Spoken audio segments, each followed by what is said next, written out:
Hello guys, magandang araw sa inyong lahat. Andito nga pala ako sa Green Hills San Juan. Dito daw kasi yung bilihan ng mga murang gadget, kaya napapunta ako dito. Bibili ako ng mga magagamit ko sa motovlogging. Yan, maaga pa ako, sobrang aga ko. Dito yun sa taas ng Mary Grace sa second floor. May sasadyain nga pala ako dito ng isap yung RCA.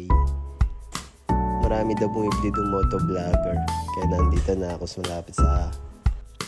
Kaya doon ako bibili. Kompleto daw yung mga package na doon. Tapos yung price sakto. Ayan, RCA.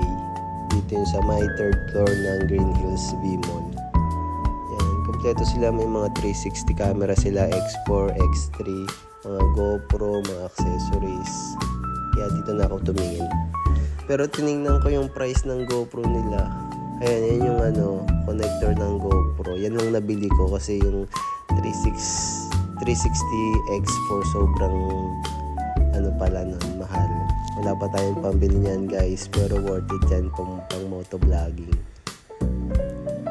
Ayan yung X4. Ayan yung bago ngayon sa 360. Wala tayong pambili pa niyan, kaya tingin-tingin na lang muna.